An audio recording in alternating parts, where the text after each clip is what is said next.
Praise the Lord. இயேசுவின் ரத்தம் ஜெயம். தினமும் இயேசு நிகழ்ச்சிக்கு உங்களை கர்த்தராகிய இயேசு கிறிஸ்துவின் நாமத்தில் வரவேற்கிறேன். செய்தியின் தலைப்பு: உங்களது ஓட்டம் பெற்றுக்கொள்ளத்தக்கதாக இருக்க வேண்டும்.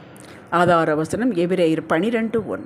மேகம் போன்ற இத்தனை திரளான சாட்சிகள் நம்மளை சூழ்ந்து கொண்டிருக்க, பாரமான யாவற்றையும் நம்மை சுற்றி நெருங்கி நிற்கிற பாவத்தையும் தள்ளிவிட்டு விசுவாசத்தை துவக்கிறவரும் முடிக்கிறவருமாயிருக்கிற இயேசுவை நோக்கி நமக்கு நியமித்திருக்கிற ஓட்டத்தில் பொறுமையோடே ஓடக்கடவோம்.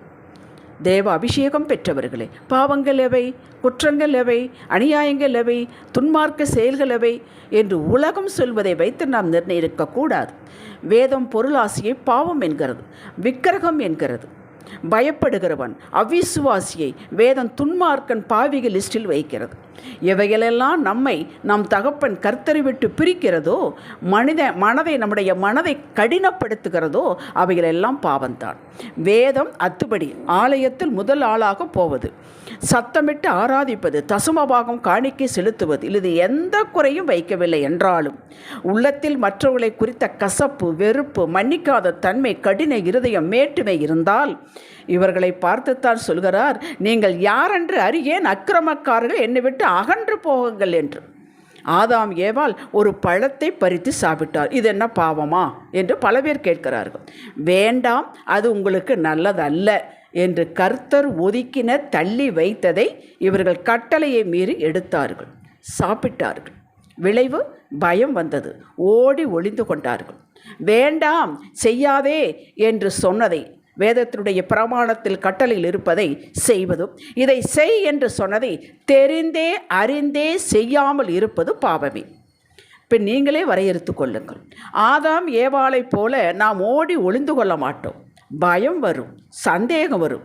ஐயோ, கர்த்தர் நம்ம நேசிக்க மாட்டாரா, என் ஜெபத்தை கேட்க மாட்டாரா, என்னை விட்டு போய் விடுவாரா என்ற பயத்தை பிசாசு போடுவான். மனம் நம்மை குற்றப்படுத்தி கொண்டே இருக்கும். ஆலயம் போவதை முதலில் நிறுத்துவோம்.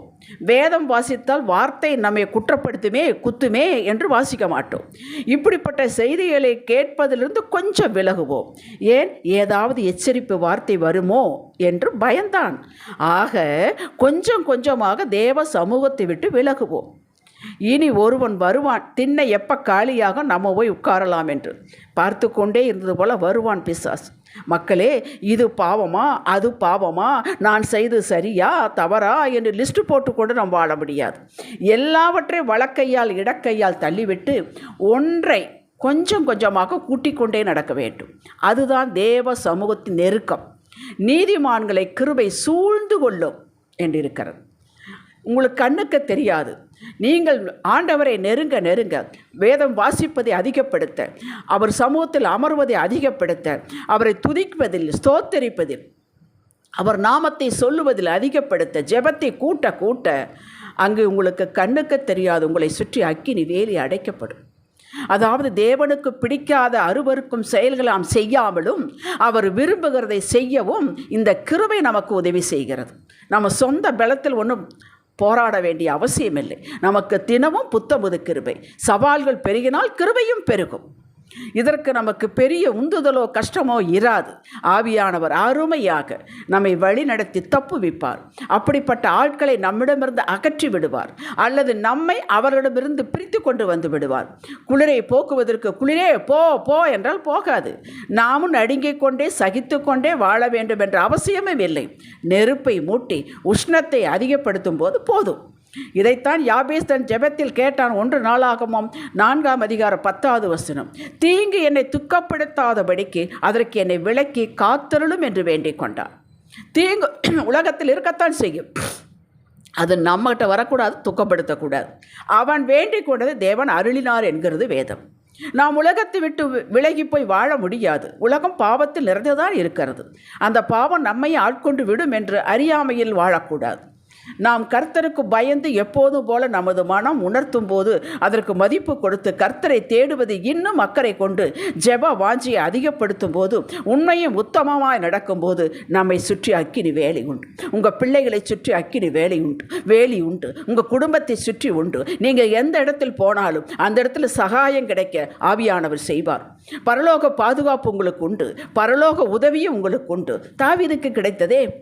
அவன் பயந்தவன். தாவீது ஆண்டவருக்கு நடுங்கினவன், சங்கீதம் பாடுகிறவன், துதித்து கொண்டிருப்பவன், ஸ்தோத்திரித்து கொண்டிருப்பவன், என்ன கஷ்டம் வந்தாலும் எப்போதும் உடைய துதி வாயில் இருக்கும் என்று சொன்னவன். அவனுக்கு என்ன கிடைத்தது என்கிறீர்களா? பெலிஸ்தியர் நாட்டு உள்ளே போகவே முடியாத இஸ்ரவேல் மக்கள், அதில் ஆகீஸ் ராஜாவிடம் இவனுக்கு தஞ்சம் கிடைத்தது. இவனோட 600 பேருக்கும் கிடைத்தது, அடைக்கலம் கிடைத்தது. அவனுக்கு ஒரு ஊரையே ஒதுக்கி கொடுத்தான். நடக்குமா? யோசித்து பாருங்கள். அதுதான் நாம் ஆண்டவருடைய நெருங்கினால் கிடைக்கக்கூடிய பலன். யூதர்கள் தேடி வந்தார்கள், இவன் தேடி போகவில்லை.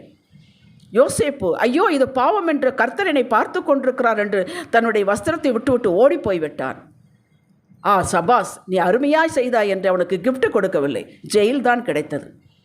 ஆனால் அவன் சாதாரணமானவன் அல்ல, தரிசனம் பெற்றவன். ஏதோ ஒன்று நடக்குது, என் தகப்பன் பார்த்து கொண்டிருக்கிறார், கர்த்தர் பார்த்து கொண்டிருக்கிறார். ஜெயிலிலும் சந்தோஷமாக இருந்தான். அங்கதானே வாசல் திறக்கப்பட்டது, உயர்வின் வாசல் அங்கதானே இருந்தது. நெருக்கம் எவ்வளவு அதிகமாக இருக்கிறதோ அந்த இடத்துல உங்களுக்கு திறப்பு உண்டு, அங்கதான் விடுதலை உண்டு. யோபுக்கு வந்ததே, யோபுவுக்கு கிடைத்ததே. இவர்கள் யாவரும் சாதாரண மனிதர்கள், ஆனால் அசாதாரணமாக ஆசீர்வதிக்கப்பட்டவர்கள். ஒரே ஒரு காரணம், கர்த்தரிடம் நெருங்கி நெருங்கி நின்றார்கள். நெருங்க நெருங்க சோதனைகள் பிரச்சனைகள் வரும் வரும், விடாதீர்கள். இதுதான் அடையாளம் என்று எடுத்துக்கொள்ளுங்கள். நீங்கள் ஒப்பற்ற முறையில் ஆசீர்வாதத்தை போகிறீர்கள் என்பதற்கு அடையாளமாகும். இந்த எதிர்மறையாக பேசக்கூடியவர்கள், வாழ்க்கை இருளாகவே பார்க்கக்கூடியவர்களை இக்னோர் பண்ணுங்கள். இனி வேலை கிடைக்காது, இனியெல்லாம் திருமணம் என்பது கஷ்டம், சேர்ந்து வாழ்வார்களா என்பது கஷ்டம், இனி பிள்ளைகள் ஒழுக்கமாக இருப்பார்களாக கஷ்டம், எங்கே போனாலும் துன்மார்க்கம் இருக்கிறது, இப்படியே பேசிக்கொண்டு இருப்பார்கள். அவளிடமிருந்து நீங்கள் ஒதுங்கிக் கொள்ளுங்கள். உலகம் அப்படித்தான், அது இருக்கட்டும். அந்த உலகத்திற்குள்ளேயே நமக்கு ஒரு உலகம் வைத்திருக்கிறார், தேவராஜ்யம். அதற்குள்ளே நாம் இருக்கிறோம். அவிசுவாச வார்த்தைகளையே பேசுபவர்கள், எதிர்காலத்தை இருளாகவே காட்டுபவர்கள், இவரிடமிருந்து நீங்கள் தான் விலகிக் கொள்ள வேண்டும். ரயில்வே ட்ராக் 2 லைன் இருப்பது போல, ஒன்று பக்தி வேண்டும், இன்னொன்று யுக்தி வேண்டும். யுக்தி என்பது உழைப்பு, ஆவியானவருக்கு கீழ்ப்படிவது, பிரயாசம் எடுப்பது. இறுதியாக வேதம் நமக்கு நினைப்பூட்டுவது, நீதி செய்கிறவன் இன்னும் நீதி செய்யட்டும், பரிசுத்தம் உள்ளவன் இன்னும் பரிசுத்தம் ஆகட்டும், அநியாயம் செய்கிறவன் இன்னும் அநியாயம் செய்யட்டும், அவன் கையின் கிரியைகளின் பலன் என்னோட வருகிறது என்றார். அல்லேலூயா. வெளிப்படுத்து 22:12. காலம் மிகவும் குறுகிவிட்டது. நாம் தான் ஜாக்கிரதையாக நம் பிள்ளையை, நம் குடும்பத்தை ரட்சிப்புக்குள் நடத்தி தேவ சமூகத்தில் வைத்து பாதுகாத்து கொள்ள வேண்டும். எச்சரிக்கையாயிருக்கள் தான் வேதம் சொல்லுகிறது. விழிப்புடன் ஜெபம் பண்ணுங்கள் தான் இயேசு சொன்னார்.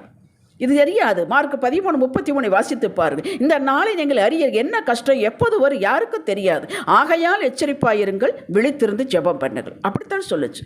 நீங்கள் காவல் போடுங்கள், பிள்ளைக்கு காவல் வை, வீட்டுக்கு காவல் வை என்று சொல்லவில்லை, அதை நான் பார்த்து கொள்கிறேன். நீ விழித்திருந்து ஜெபம் பண்ணும். உலகம் அப்படித்தான், அதை குறை சொல்லிக்கொண்டே இருக்கக்கூடாது. சாக்கு போக்கு தேவ சமூகத்தில் எடுபடாது. நமக்கு முன்னால் இயேசுவை வைத்துக்கொண்டு நமக்கு நியமிக்கப்பட்ட பாதை, ஒவ்வொருவருக்கு தனித்தனி ட்ராக். இதில் போட்டி பொறாமை அவசியமே இல்லை. கவனமாய் செல்வோம் என்றால் காணக்கூடாத அந்த தேவகரம் நம்மேல் இருந்து நாடிய துறைமுகத்தில் கொண்டு போய் சேர்ப்பார். நம்முடைய கோலனால பாதைகளை செவையாக்கி தருவார். நம்முடைய கால்கள் வலுவாதபடிக்கு பாதையை அகலமாக்கி தருவார். சகாயம் கிடைக்க செய்வார் என்பது அர்த்தமாகும். நம்முடைய பொறுமையாக இருப்பார் என்பது அர்த்தமாகும். தேடினாலும் ஒரு குறைவை காணாதபடிக்கு நடத்தி சாட்சியாக வைப்பார். நமக்கு வகுத்து கொடுத்த ட்ராக் மட்டுமே கவனத்தில் இருந்தால் போதுமானது. ஜெபிக்கலாம். பாதையை வகுத்து கொடுத்தவர் கூடவே வருகிறேன். நாங்கள் வலப்பக்கம் இடப்பக்கம் சாயாமல் உம்முடைய வார்த்தையை, அதுதான் எங்களுக்கு தடி, அதுதான் எங்களுக்கு கோல், பிடித்து கொண்டு நிதானமாய் உம்மோடு நடப்போம். பசும் புல்லும் அமர்ந்த தண்ணீரும் இருக்கும் இடத்தை நீர் அழைத்து செல்வீர். அறிக்கை செய்கிறோம் ஆண்டவரே, இயேசுவின் நாமத்தில் பிதாவே, ஆமேன். இன்றைய சிந்தனைக்கு, நட்சத்திரம் காட்டும் வழியிலேயே நடப்பேன், திடீர் என்று என் சொந்த யுக்தியிலே அரமனைக்குள் நுழைய மாட்டேன். ஆமேன். ஹல்லேலூயா.